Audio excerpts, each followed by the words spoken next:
laisse la parole à Pierrick Morin. Bonsoir. L'objet, c'est la modification du périmètre de rétrocession de l'opération Terre de Ciel, promotion Sainte-Anne et les Chalets. Nous avons délibéré le 27 janvier 2016 sur le principe de reprise d'une partie VRD de l'opération Terre de Ciel. Cette opération comprend 53 logements d'accession de propriété et 11 logements sociaux.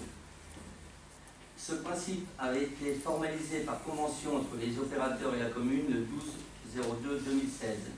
Depuis, les échanges techniques et les réunions sur le terrain entre les opérateurs et les services de la ville ont mis en évidence la nécessité d'adapter le périmètre déterminé, notamment pour pouvoir inclure dans la prise soumise à la rétrocession les candélabres d'éclairage public, de façon à permettre la prise en charge du réseau par le SDED. Ainsi, après concertation avec les services techniques et les élus concernés, il est proposé d'amender le projet comme suit.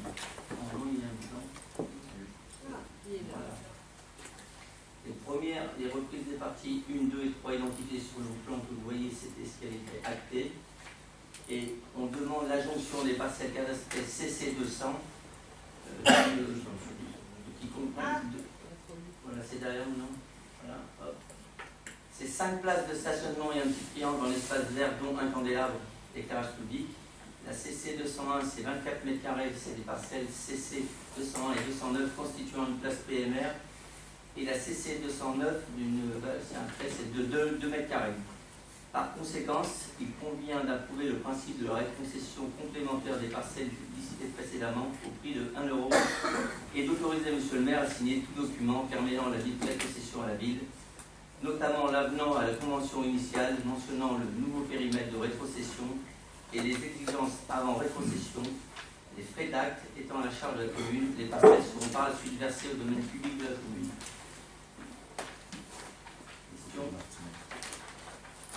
Des questions? Qui est contre cette rétrocession? Qui s'abstient? À l'unanimité, je vous remercie. C'est encore Pierrick qui présente la délibération suivante. Donc, la délibération, c'est un principe, je le répète bien, un principe de cession des parcelles du domaine privé communal à la société African Safari. Les autres plaisants qui touchent. La société African Safari a sollicité auprès de la commune la cession des parcelles communales relevant de son domaine privé, jouxtant le zoo actuel, afin de permettre sa future extension, en vue d'accueillir de nouvelles espèces animales. Conformément à l'avis rendu par le pôle d'évaluation domaniale, les parcelles sont proposées à la vente au prix de 5 € le mètre carré. Les parcelles sont les parcelles AO68 pour partie, sachant que la partie nord en zone 2AU est partiellement concernée par le R numéro 48 et exclue du périmètre préventionnel de cession. La AO66 pour partie comprendra aussi la réalisation d'une voie publique et sera donc soustraite à cet espace, ainsi que la partie AO65 qui aura la même problématique, à savoir qu'on récupérera une partie de ce terrain pour faire une voie.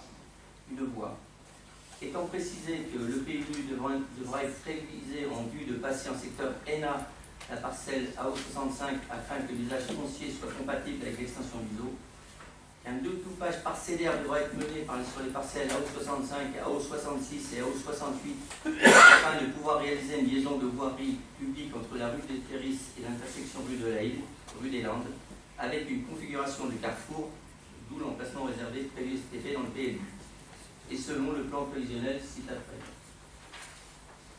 En outre, la cession ne pourra être formalisée par acte notarié qu'après l'obtention par le demandeur, à savoir African Safari, de l'ensemble des autorisations administratives nécessaires de toute nature à la réalisation des travaux d'extension, et ce de manière à garantir l'usage final de ces terrains cédés, à savoir l'extension du zoo pour l'accueil de nouvelles espèces.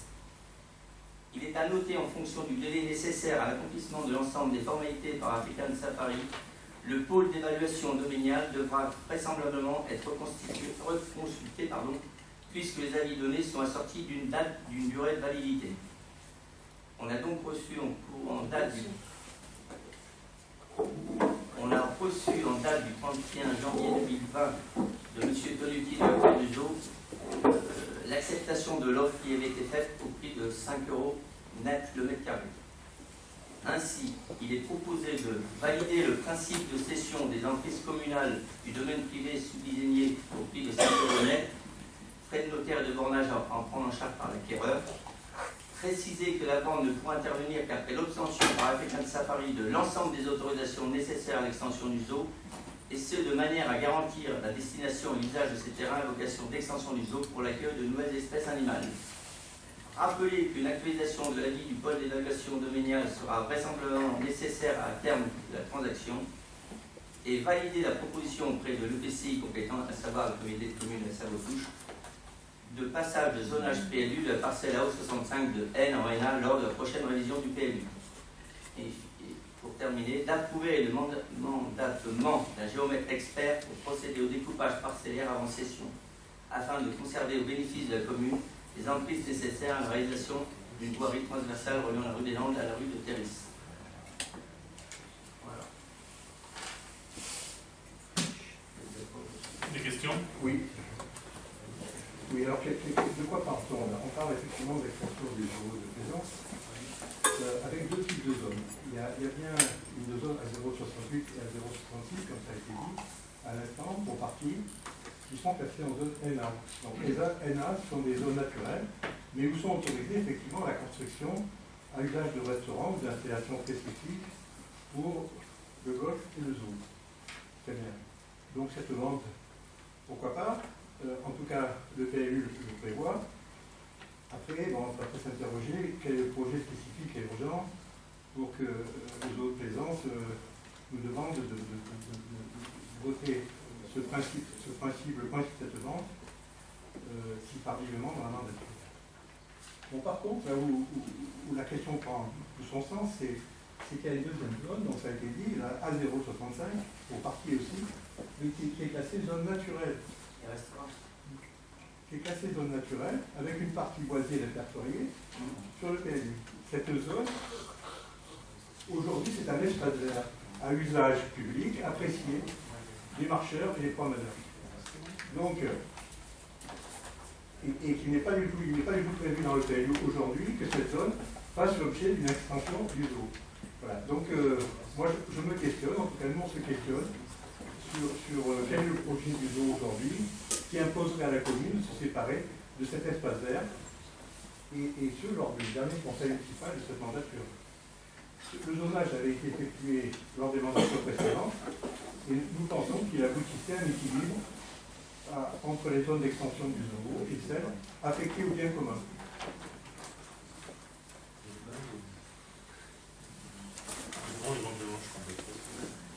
La zone que vous dites, le terrain que vous dites, vous connaissez bien, c'est l'ancienne décharge.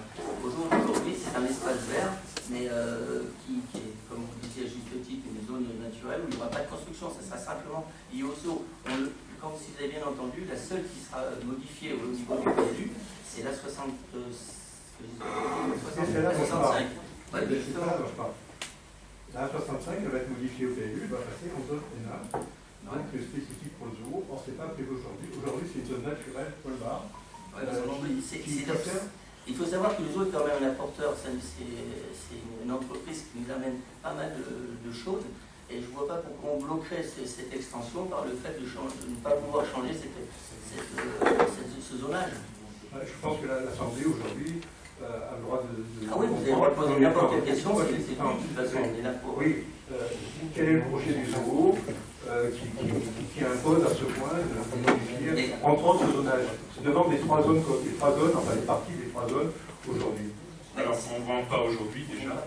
C'est un accord de principe, c'est clair.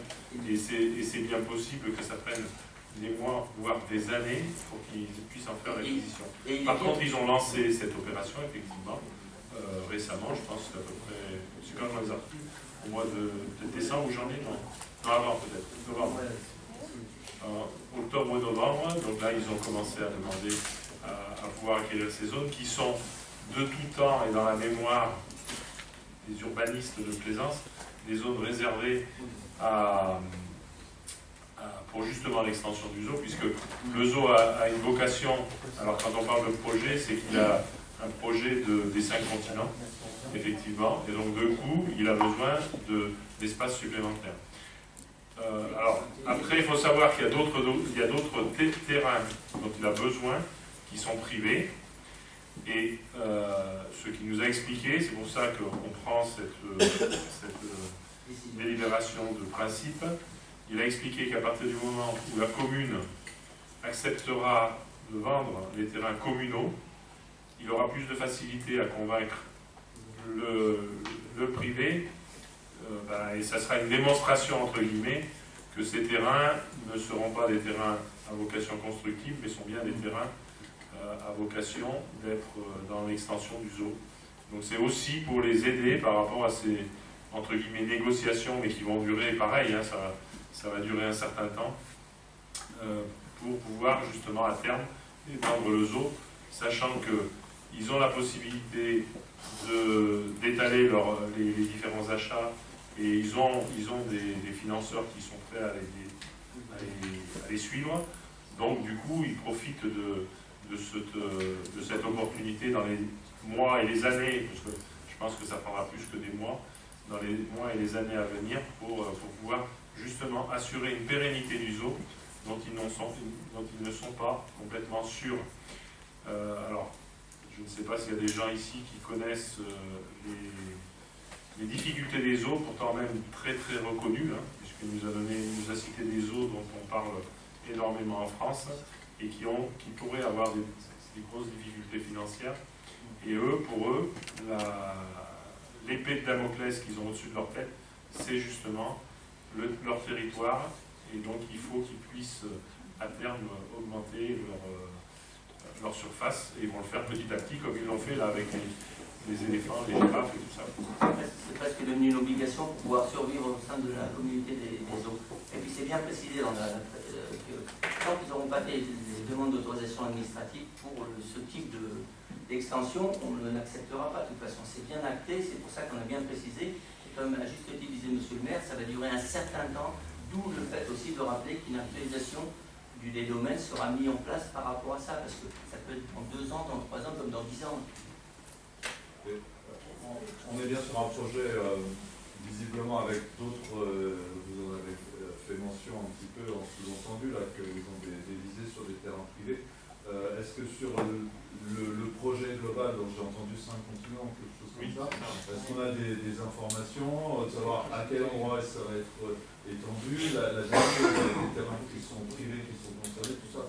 En fait, la question qu'on pose, c'est juste d'avoir un peu plus d'informations, de visibilité sur ce projet, parce que pour l'instant, on nous dit juste, on prévoit de céder et donc de déplacer une partie. On a eu une brochure papier, je ne sais pas. Il y a eu un dossier complet justement sur l'extension qui avait été proposée. Et ça, on peut vous le. Alors, il faut le retrouver. Je pense que on l'avait que en papier, donc il faut le scanner, je pense.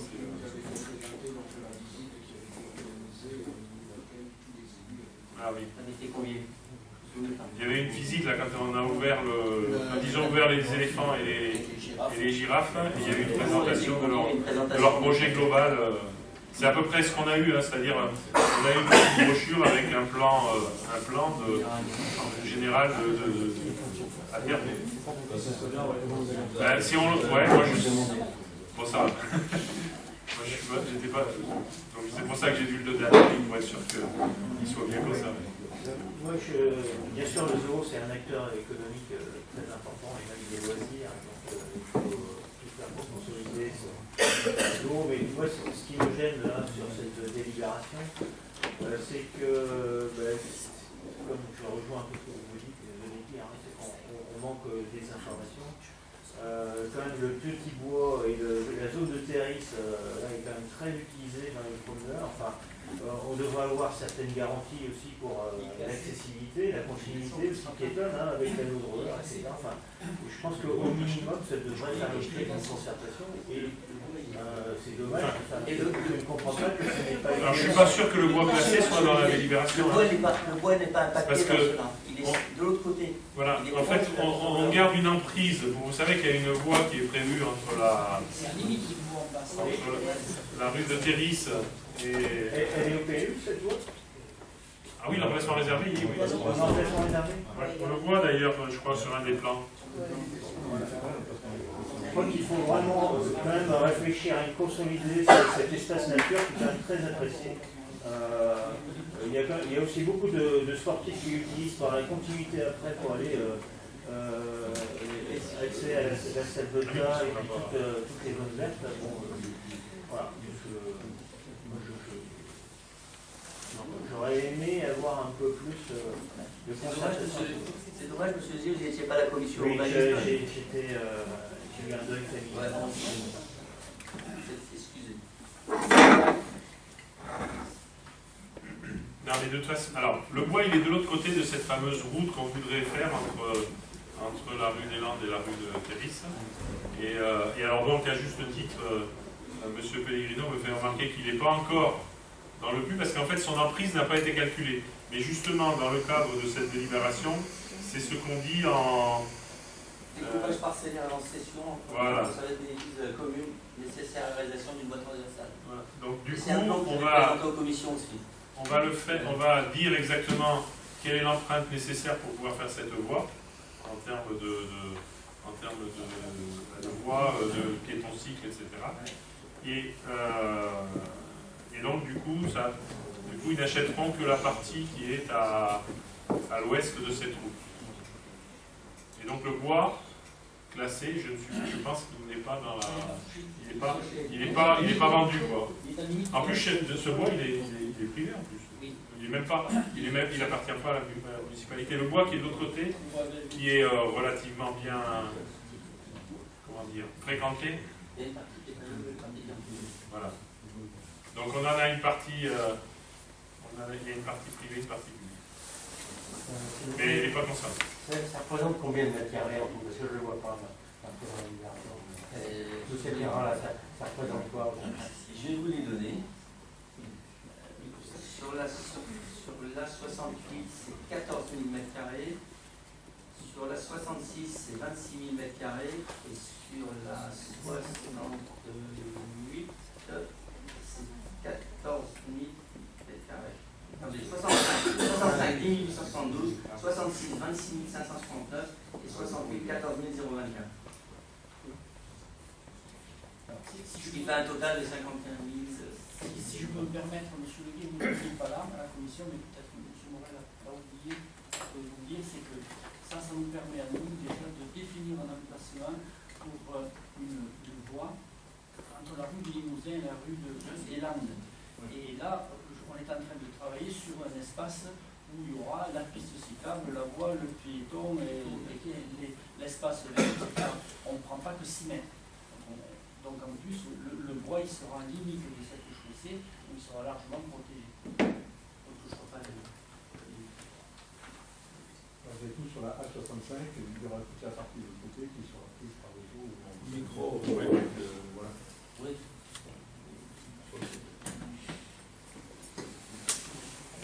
Ok. Alors je mets aux voix qui est contre cette délibération. 1, 2. Vous avez des procurations? 2. Qui s'abstient? Alors, avec les procurations, 1, 2, 3, 4, 5, il y a des procurations? Donc 5.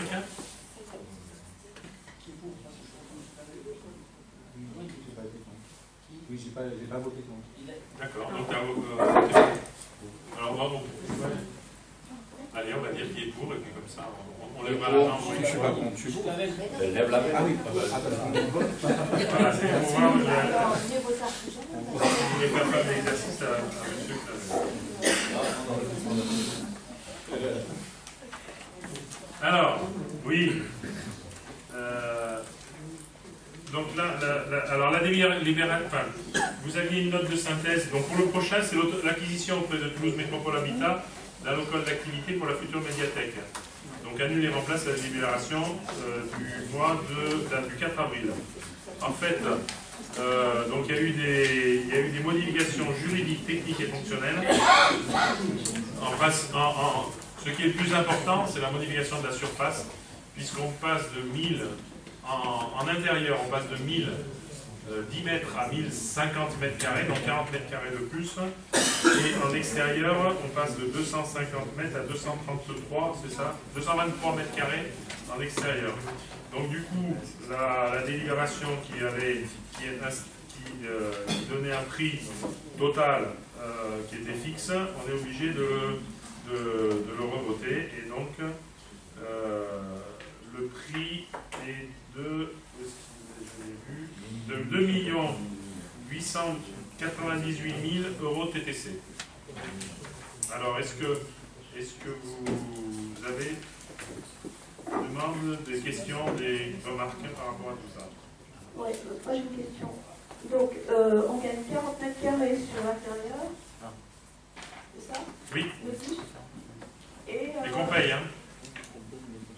On les gagne, mais on les paye. Alors, oui, oui, enfin... Mais malheureusement, ça ne suffira pas à nous obtenir... Non. Ouais.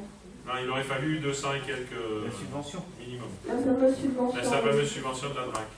Ce qu'il y a, c'est que la fameuse C'est subvention pas de la un DRAC, dommage de pas tenter le coup. on n'y comptait pas. De toute façon, on est toujours en... Enfin, En commission culture, ça avait quand même été évoqué par... bien sûr. Non, mais il n'y a pas de problème. Hein. On nous avait donné l'espoir que les mètres carrés extérieurs pouvaient être comptabilisés. Ça paraissait réaliste.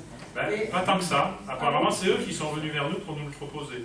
C'est-à-dire que nous, on n'avait pas envisagé d'avoir la subvention de la DRAC. Alors, je ne sais pas exactement à quelle occasion c'était, mais on a eu cette information comme quoi on pouvait comptabiliser.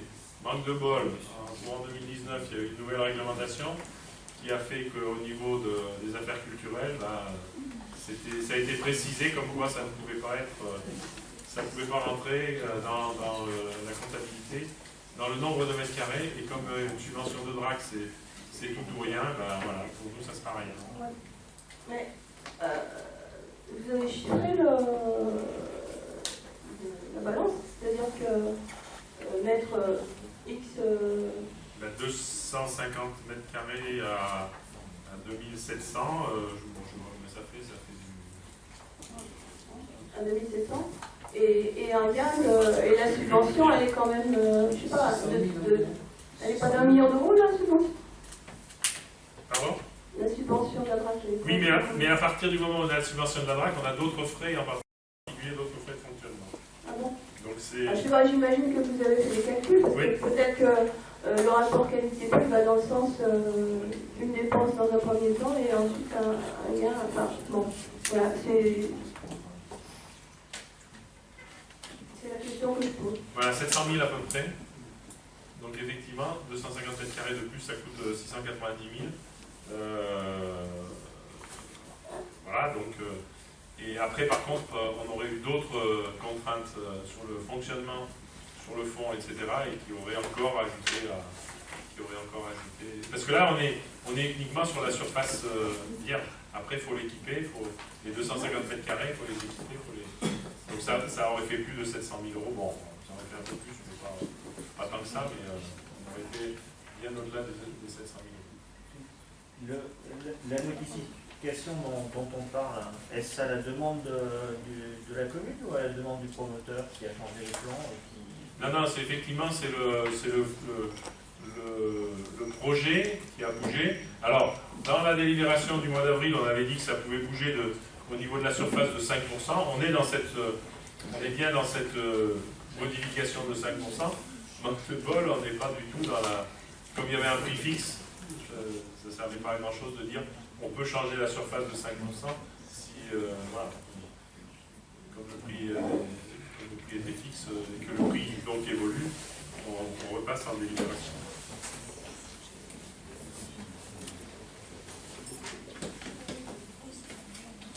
Ok. Donc je passe au voix, qui est contre. 3. Ouais. Qui s'abstient. 3, 4. Et donc, on va pas faire. Je vote pour. Ouais, ben oui, de toute façon, si on a compté, on saura qu'il y a un certain nombre de... Ensuite, modification du tableau des effectifs. Donc c'est encore moi, hein. Sur le conseil municipal, j'aurais parlé énormément. Donc on crée, donc c'est toujours pareil, hein, c'est pour les besoins des services, on crée des postes. Un poste d'agent de maîtrise principal à temps complet, un poste de technicien territorial à temps complet, un poste de technicien principal de deuxième classe à temps complet. Ensuite on transforme, donc transforme c'est, on crée un poste et on en supprime un. Donc on supprime un poste d'adjoint technique principal de deuxième classe à temps non complet et on le remplace par un poste d'adjoint technique principal de deuxième classe à temps complet.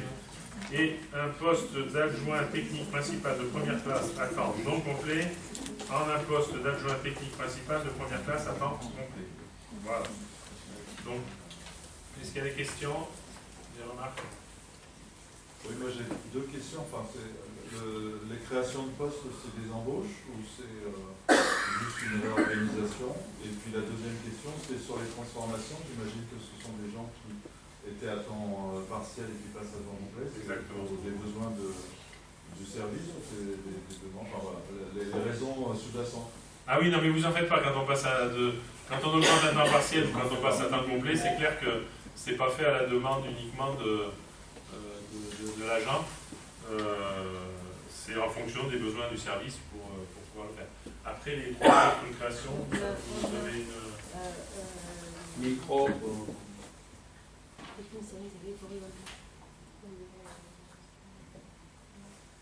Ah oui, voilà, ouais, c'est des évolutions de poste aussi. D'accord. Mais on crée les postes avant que les gens soient nommés, de façon ensuite, on fait le ménage à la fin en enlevant les postes qui sont inutiles. Alors, qui refuse de voter?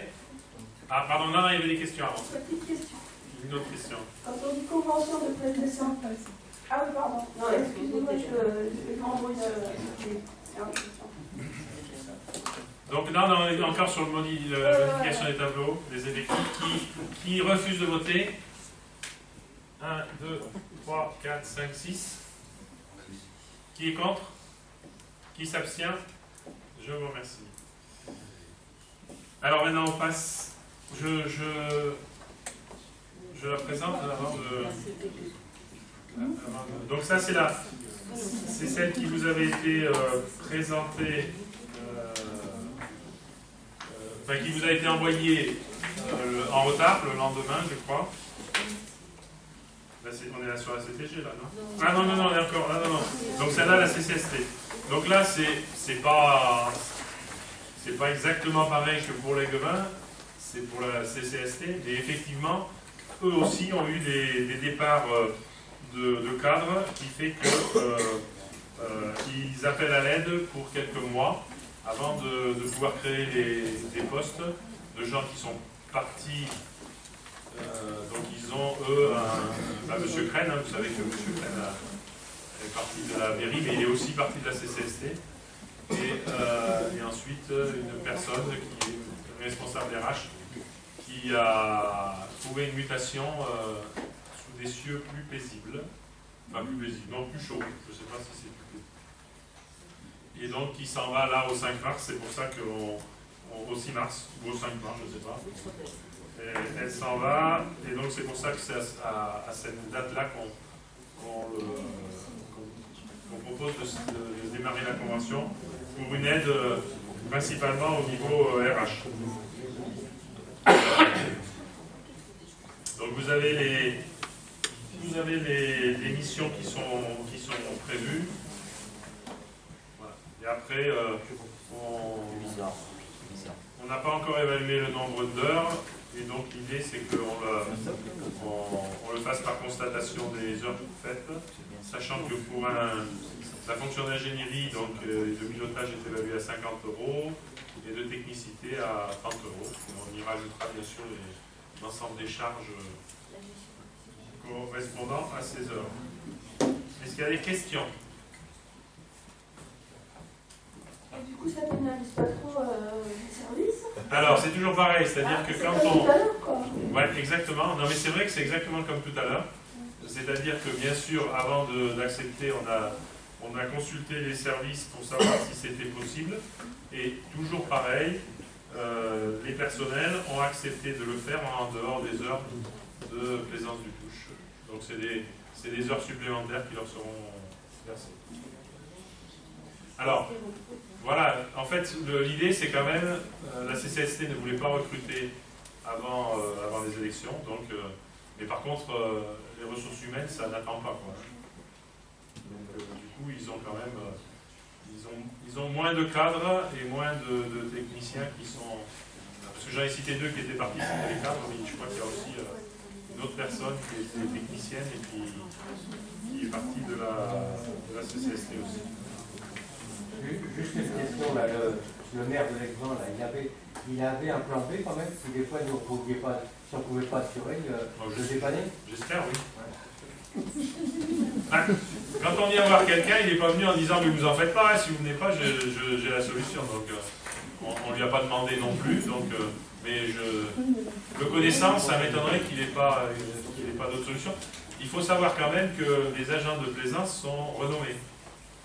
Et donc ils savent qu'ils peuvent compter sur eux.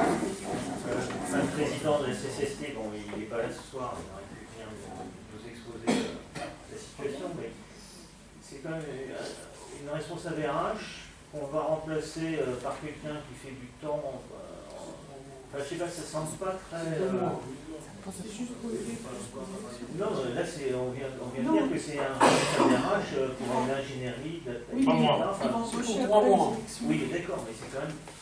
Enfin, pourquoi on n'a pas essayé d'anticiper un peu plus? On a eu une erreur l'année prochaine. Moi, je trouve un peu. Moi, je trouve ça un peu improvisé, ça me fait pas. Alors, je ne sais pas ce que vous trouvez, mais ce qui est sûr, c'est que la situation est celle-là. Oui. Oui, mais une RH a quand même 3 mois pour donner sa démission, dans toutes les. Oui, non, mais la volonté, c'était de ne pas recruter avant les prochaines élections. Justement, là, vous dites que vous ne vouliez pas recruter avant les prochaines élections. Dans ce cas-là, pourquoi est-ce que vous envisagez une tacite reconduction 2 fois en mois à l'issue de juin? Parce que c'est a priori en juin, les élections sont faites. C'est au cas où il y a des difficultés à recruter, parce que je peux vous dire qu'il y a des fois, c'est pas simple. Hein. C'est pas simple, il y a vraiment après les élections, il y aura beaucoup d'offres.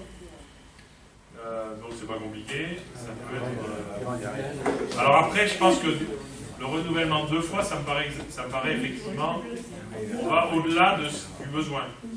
Le renouvellement 1 fois, c'est pas complètement idiot, parce que comme on part du 6 mars, donc ça fait avril et juin, c'est pas sûr à 100%, parce que bien sûr, c'est pareil, hein, quand il y a 3 mois d'un côté, il y a 3 mois de l'autre côté. Donc, même s'ils arrivaient à recruter, ils n'arriveraient pas à recruter, ils arriveront à recruter enfin, au mieux en avril-mai, et donc du coup, avec 3 mois de préavis, ben, ça fait plus tard. Et je répète, les fonctions RH ne peuvent pas trop attendre. C'est le genre de choses où il y a du boulot en permanence, et au minimum tous les mois pour la paye. Parce qu'on essaie ils vont essayer de continuer à payer les personnels. Sinon, les poubelles ne seront peut-être plus ramassées. Ok? Pas de questions. Donc, je mets au voix qui est contre cette convention? Une. Qui s'abstient? Comme ça touche au personnel, moi je Ah, alors oui. Qui refuse de voter? Pardon. Excusez-moi, pourtant je devrais avoir la qui sont. 4 refus de vote. Qui est contre? 1 contre. Qui s'abstient? 1, abstention. Merci. Alors, la CTG, donc ça c'est la délibération qui vous est arrivée, donc je ne sais pas quand exactement, vendredi ou samedi. Donc après, alors, donc la CAF, est-ce que je laisse la parole à quelqu'un qui connaît mieux peut-être? Non, voilà, personne. Vous me laissez tout seul. Donc la CAF s'est lancée dans une grande refonte de toutes ces conventions avec les communes. Et en particulier, pour nous, ça se traduit par une convention donc CTG, qui veut dire Convention territoriale globale, et qui sera signé avec la CCST, plus tous les maires, alors, concernés, ou les maires de la CCST, je ne sais pas, parce qu'il y a des communes qui n'avaient pas de convention, et je ne sais pas s'ils vont signer ou pas, mais bon. En tous les cas, nous, on avait beaucoup de conventions, et donc on signe. Donc c'est pour autoriser le président de la commune, de la CCST, et... Ah, on prend acte. Non, c'est la CCST qui l'autorisera à signer. Donc on fera acte qu'il sera autorisé à signer. Par contre, pour moi, vous m'autorisez de signer cette CTG. Donc vous avez le projet. Alors pourquoi c'est un projet? En réalité, c'est ce qui va être présenté au conseil de la CCST le 5 mars, peut-être 6, je ne sais plus. Bon, enfin, c'est pas grave. Donc c'est ce qui va être présenté, donc c'est pour ça que c'est un projet, puisqu'il n'a pas encore été adopté par la CCST, mais en réalité c'est le projet proposé par la CAF après avoir fait l'ensemble du diagnostic avec la CCST, et ensuite avec toutes les communes, puisqu'il y a eu des études commune par commune, donc dans le cadre de cette CTG.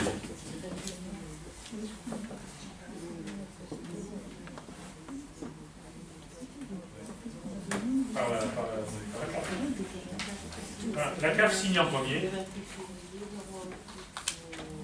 à la CCST. Voilà, oui.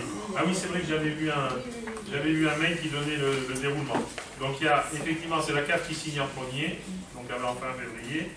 Ensuite la CCST et enfin donc les différents maires concernés. Alors, dans ce projet, vous voyez que c'est un projet qui est quand même très général, puisque c'est une enveloppe pour l'ensemble des conventions qui vont être passées. Et en particulier, nous, notre première convention, c'est la convention enfance-jeunesse, qui arrive à échéance cette année. Et donc, il fallait absolument qu'on re-signe une convention. Et donc, la CAF a demandé à ce que ce soit, dans le cadre de cette CTG, qu'on signe la convention enfance-jeunesse. Est-ce que vous avez des questions? La première chose, c'est cette délibération, elle a été insérée au dernier moment. Oui. On l'a reçu par mail. Est-ce que ce qu'on a reçu par mail, enfin par convocation, est-ce qu'on nous a distribué? C'est la même chose. J'ai déjà noté deux différences dans les documents. Alors. Et en fait, on n'a pas eu le temps d'examiner les documents, du coup, vu l'épaisseur. Au début du conseil, j'essaye de le lire, mais là, c'est un peu... En fait, il a dit... Micro. On fait une interruption de séance. Je vais laisser la parole à Madame Monbros.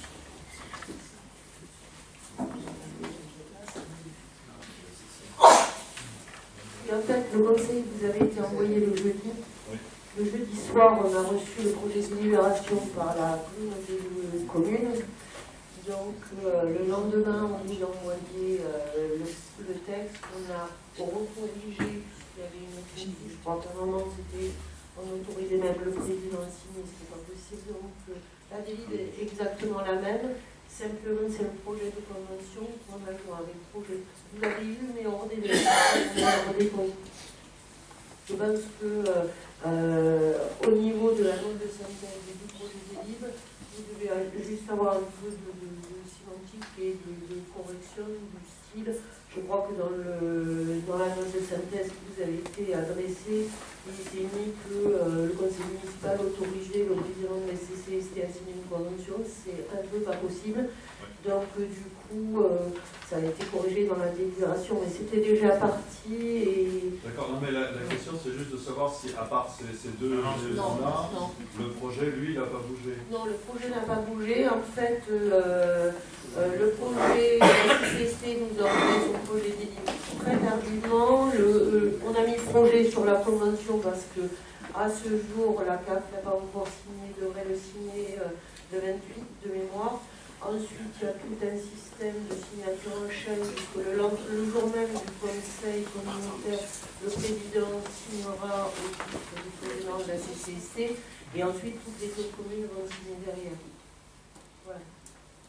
Alors une autre explication par rapport à l'envoi tardif de la convention, c'est que la CCST avait jusqu'à avant-hier, non, il y a 2 jours, la CCST avait une date pour pouvoir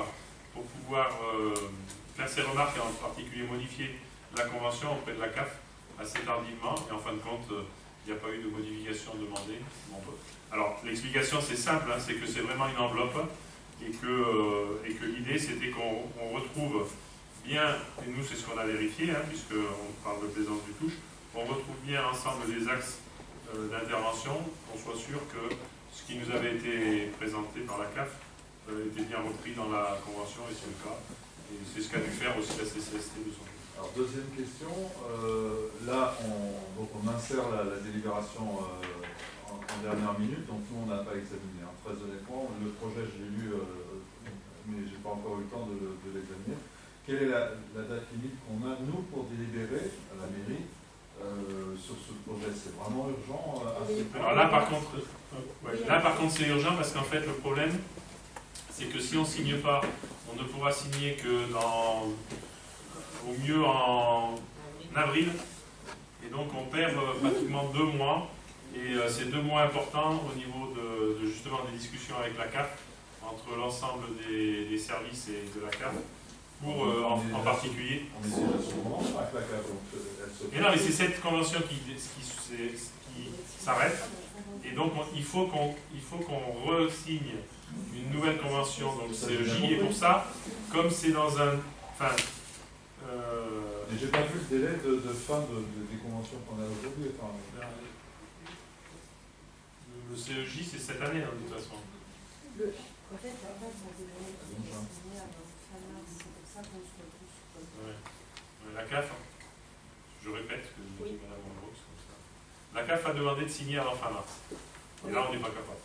On avait promis à faire le conseil, et donc, c'est pour ça que le conseil de la CCST... c'est fait exprès de faire signer en période où les conseils sont en train de se renouveler. Et que, alors, voilà. C'est possible, je ne suis pas sûr, mais franchement, c'est un travail de très très longue haleine, c'est-à-dire que la CAF travaille déjà depuis un certain nombre d'années. Pour nous, il y a eu les premières présentations qui ont dû avoir lieu en 2019 aux alentours de l'été, c'est ça à peu près? Voilà, il y a eu un audit, il y a eu un diagnostic, et là maintenant, ils sont dans la mise en œuvre. Donc la première chose, c'est signer l'enveloppe globale de façon à ce qu'ensuite leur service puisse aussi s'appuyer là-dessus pour pouvoir travailler. Donc, et nous, au niveau du CEJ, on en a besoin, il faut absolument qu'on signe avant la fin de l'année 2020. Et juste une troisième question, là c'est très terre à terre. Vous avez parlé d'un conseil de communauté le 6 mars, comme on n'a pas les calendriers de conseil. C'est ce que j'ai entendu. Oui, mais je vais vérifier avec mon agenda.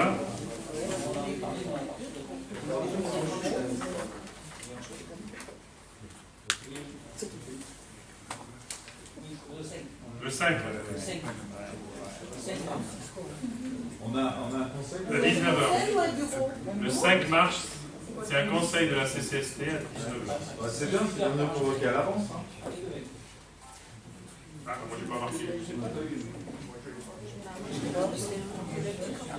Le 5 mars alors. En plus, vous avez fait exprès avec mon agenda. Le mien, c'est pas un super agenda, donc je sais pas, mais bon, j'irai. Madame Sorviki. On en parlera. Oui, moi je voudrais juste faire une remarque. Il est allumé. Il est allumé. C'est la lumière qui marche pas, sinon on entend très bien, Madame Sorviki.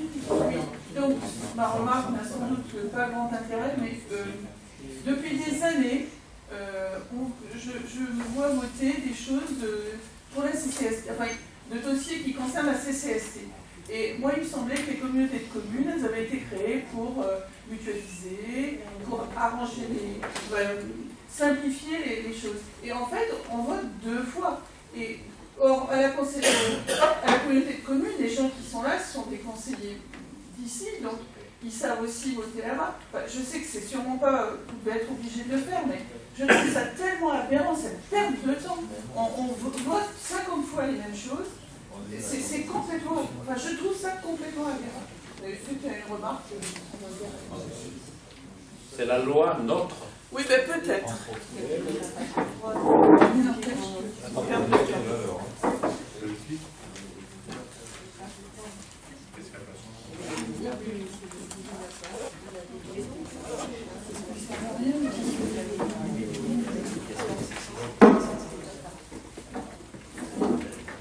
Alors dans un sens, c'est pas complètement idiot non plus que nous on approuve les conventions que signerait la CCST. Oui, mais on y est représenté. Mais bon, oui, mais on y est représenté, mais faut souvent dans ces cas-là que chacune des communes le vote pour que ce soit. Voilà. Bon après ça c'est les règles de la démocratie représentative. Hein, donc, c'est quand même étonnant de nous dire qu'il faut absolument voter avant fin mars, et puis on lit que les axes opérationnels et le plan d'action de ce projet social global annexé pourront être révisés avec les élus de la nouvelle mandature, ce qui fait qu'on va revoter une fois que ce sera. Moi, mais ceux qui auront l'honneur et l'avantage d'être encore présents, ils vont revoter après une fois que ça va être révisé par les élus. Donc une nouvelle fois en conseil municipal, puis en CCST. C'est aberrant, c'est aberrant. Vous savez, la CAF, elle nous donne des sous, donc quand ils nous disent qu'il faut faire ça, nous on le fait. Après, peut-être qu'on a tort, hein, mais c'est quand même plus facile voilà, pour nous de faire plaisir à la CAF plutôt que de...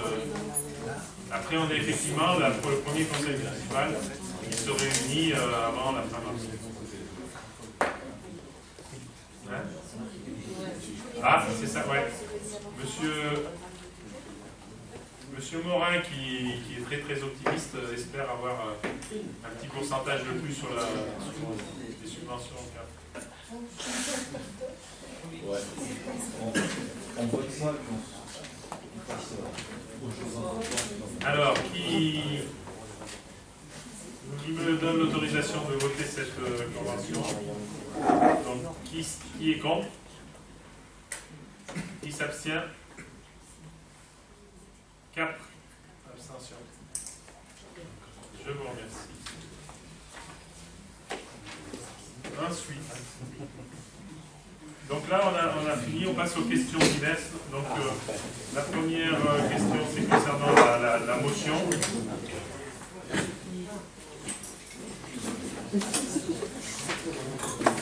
C'est pas une question diverse. Ah non, alors excusez-moi, c'est pas dans les questions diverses.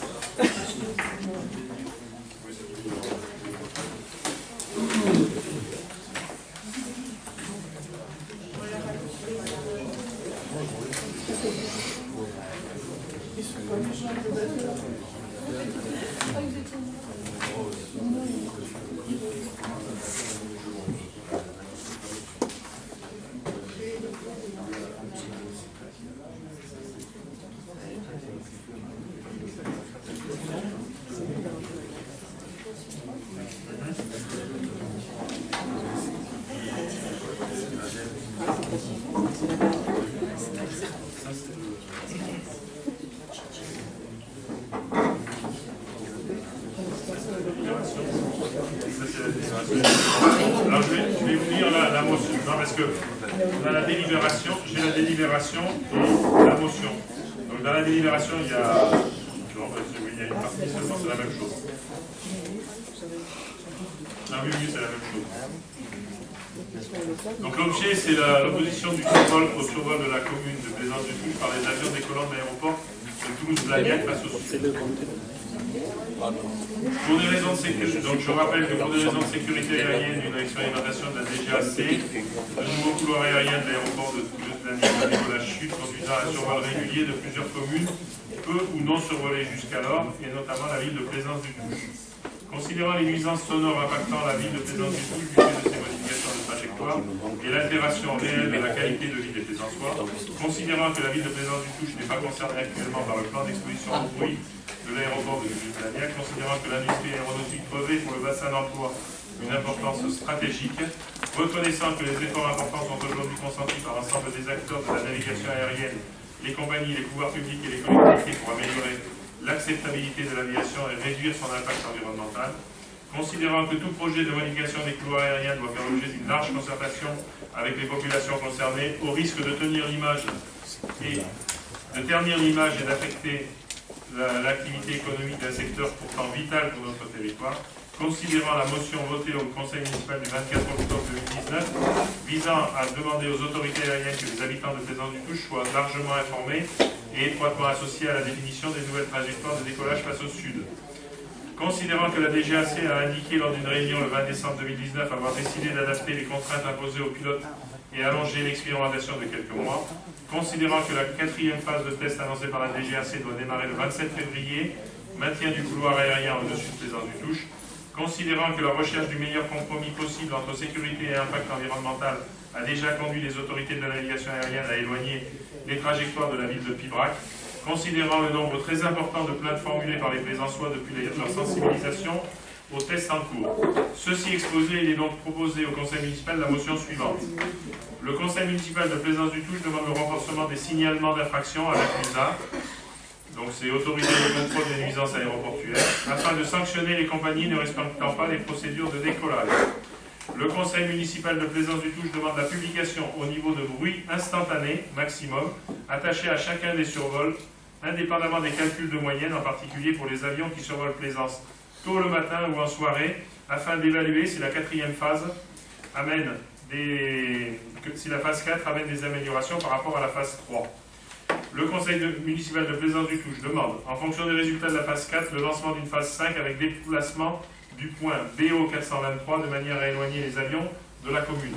Donc le point BO 423, c'est la balise virtuelle qui est juste au sud de Plaisance-du-Touche. Le Conseil municipal de Plaisance-du-Touche demande l'étude de trajectoire de décollage face au sud avec un contournement de Toulouse par l'est. Le Conseil municipal de Plaisance-du-Touche autorise M. le maire à utiliser tous les moyens légaux pour obtenir de la part des autorités de la navigation aérienne la prise en compte des demandes exprimées par la ville. Voilà. Alors, est-ce qu'il y a des remarques? Est-ce qu'il y a des questions? Oui, alors la première chose que je voudrais dire, c'est que je vous avais proposé un projet de motion qui était rédigé assez différemment et dans lesquels on était beaucoup plus ferme sur les demandes. En particulier, on demandait à ce que les survols de lignes régulières au-dessus de Plaisance soient arrêtés. Dans lesquels on demandait aussi un arrêt immédiat de l'expérimentation et on demandait une concertation avec le public. Bon, ça a été supprimé dans votre proposition de motion et c'est bien dommage parce que... La concertation est hier.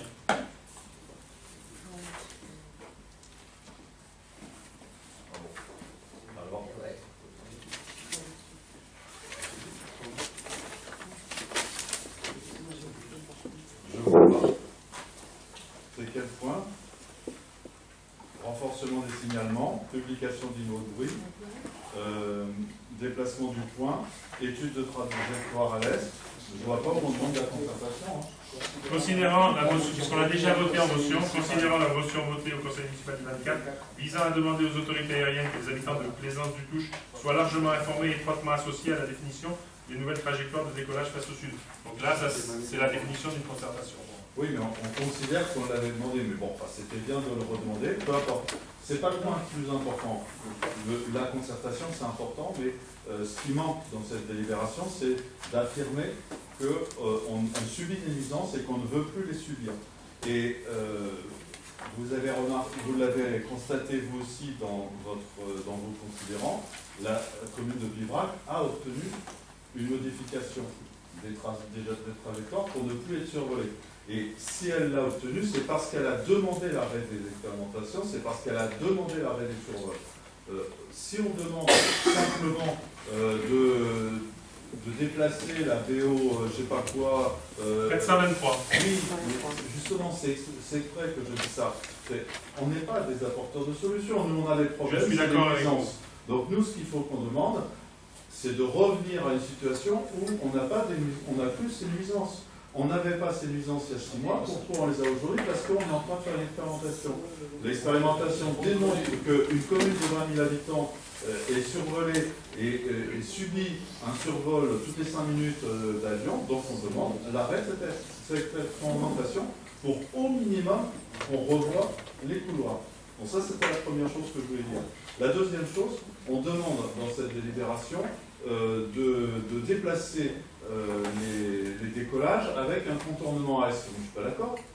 Je ne suis pas d'accord du tout. Ce qu'on demande, c'est de ne plus être embêté par les bruits. On ne demande pas à ce que ce soit les communes d'à côté, de l'autre côté de l'Est, qui subissent des nuisances. Il faut étudier les meilleures solutions, comme on avait autrefois, avec un étalement des couloirs qui permettait d'avoir de temps en temps, on entendait un avion très haut, et puis de temps en temps, la plupart du temps, on n'était pas embêté, et tout allait très bien dans toutes les communes. Donc aujourd'hui, ce qu'il faut demander, c'est non pas proposer des solutions, mais demander à ce qu'on arrête les nuisances, qu'on revienne à la situation où on n'avait pas de nuisances. Donc pour ces raisons-là, moi je ne ferai pas la promotion, désolé. C'était une bonne idée de la proposer, mais elle est beaucoup trop, j'allais dire molle, c'est un grand mot, mais elle est beaucoup trop réservée pour pouvoir peser dans la balance au niveau des services de l'aviation civile.